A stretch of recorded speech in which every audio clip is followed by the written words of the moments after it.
Hey everyone, Jeff from Pure Tesla. I was recently asked by one of my subscribers if the Model 3 has dedicated heaters in the door handles and in the charge port, to keep it from freezing, and if it does freeze, to help it thaw. The short answer is no. The Model 3 does not have dedicated heaters in the door handles or the charge port, but that doesn't necessarily mean that you're out of luck, and I'll show you why coming up next.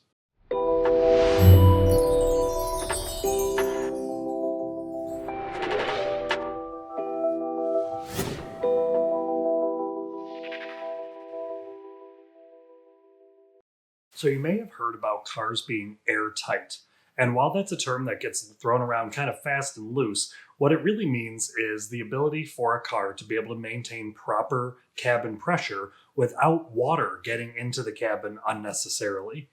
And no car is actually airtight, so to speak, to the point that air does not escape from the cabin. If that were the case, it would be difficult to breathe in the car. And two, it would not be able to properly defog in the event that your windows steam up.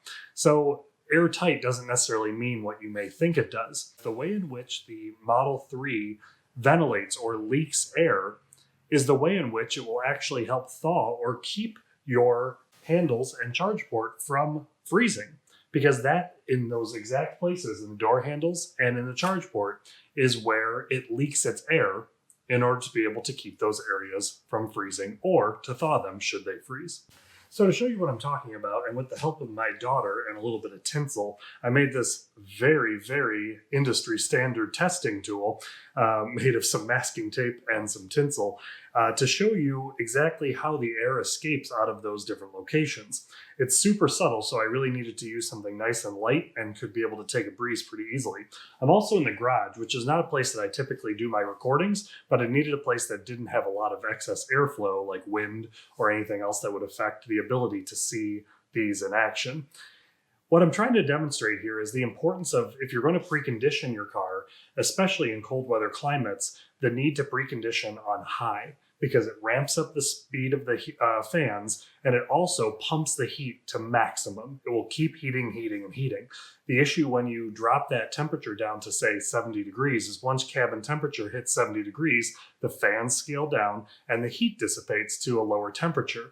That makes it difficult for your door handles and your charge port to be able to continue thawing should it be already frozen. So what I'm going to show you right now is I'm going to put this on both the door handle and on the charge port area, so you can see that when we fire it up to high, when we're preconditioning in climate using the app, you will see these things start moving on each of those locations. First, let's start with the door handles. You'll see once you turn the conditioning on and the app on high, you'll hear the fan ramp up, and then you'll start seeing the tinsel move.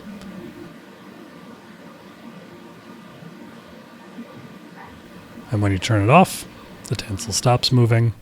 You can see the air escaping out of the door handle cracks, and that is how you end up thawing it.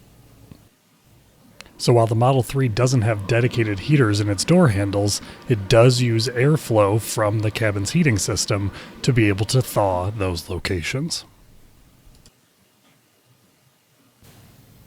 Similar situation for the charge port area. Once you turn on climate, you can see the tinsel start moving. There is a direct airflow out of the charge port area with the hopes that, should your charge port latch get frozen or if any snow or ice accumulates in that area, that additional heating will thaw it for you. So we'll turn it on one more time just to give you an idea.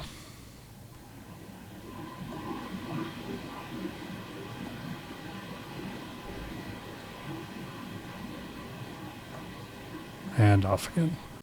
So it's pretty interesting when you check out the way in which the air escapes the car through the door handles and the charge port. It makes a lot of sense that it would need to be on high and the heat would need to be pumping out pretty hot in order for it to be able to maintain that thawed charge port and that thawed door handle, especially in cold weather climates. But that said, it's that ever-present reminder that we need to make sure that when you are preconditioning, especially if you have that inclination that your door handle might be frozen, your charge port might be a little less than thawed, that you make sure that you dial that heat up to high and you precondition for that good 15-20 minutes. That should be enough to really get you going. But just want to let you know that if you were unaware, a lot of people have the question that, is there that dedicated heater in the handles and the charge port? The answer is no, but they do have a solution to be able to make sure that you can continue utilizing those things. Is it a perfect solution? No, we've heard from a lot of people that that's not the case. But that could be the fact that people are not properly utilizing it. So when you're heading out there in the cold weather, make sure you have your app ready to go and you dial that up to high and give yourself about a 15 or 20 minute buffer to make sure everything's ready to go when you are. Again, Jeff from Pure Tesla. Make sure you check out our other videos, like, share, and subscribe, and we'll see you on the next one. Thanks, guys.